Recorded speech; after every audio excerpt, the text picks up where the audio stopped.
வாழ்க வளமுடன். என் சமையலறையில் ரவா லட்டு எங்கள் மாமியார் ஸ்டைலில். அதுக்கு தேவையான பொருட்கள்: ரவை 1 கப்பு, சர்க்கரை 2 கப்பு, ஏலக்காய் கொஞ்சம் பொடிச்சு வச்சுக்கோங்க, முந்திரி பாதாம் உங்கள்கிட்ட என்ன நட்ஸ் இருக்கோ அதை 1-2 உடச்சி நெய்யில் வறுத்து வச்சுக்கோங்க.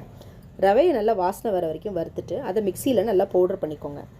சர்க்கரையும் அதே மாதிரி மிக்சியில் நல்லா பவுடர் பண்ணி ரெண்டையும் மிக்ஸ் பண்ணி அதில் ஏலக்காய் பொடியும் போட்டு நல்லா கலந்து ஒரு டப்பாவில் போட்டு வச்சுக்கோங்க.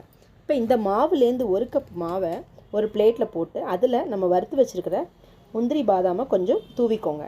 இப்போ அதுலேயே ஒரு 2 ஸ்பூன் நெய்யை கடாயில் சூடு பண்ணி அதை இந்த மாவில் போட்டு ஸ்பூனால் நல்லா மிக்ஸ் பண்ணிவிட்டு நல்லா கையில் நல்லா அழுத்தமாக பிடிச்சி வச்சுருங்க. ரொம்ப நெய் செலவாகாது. நம்ம நல்லா கையில் அழுத்தமாக பிடிச்சிட்டோன்னா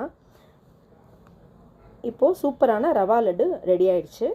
இந்த மாவை மட்டும் நீங்கள் ரெடி பண்ணி வச்சிட்டிங்கன்னா நீங்கள் எப்போ வேணாலும் ரவா லட்டு செஞ்சு பார்க்கலாம். சூப்பராக வரும். தீபாவளிக்கு இந்த ரவா லட்டை செஞ்சு பாருங்கள். சூப்பரான சுவையான ரவா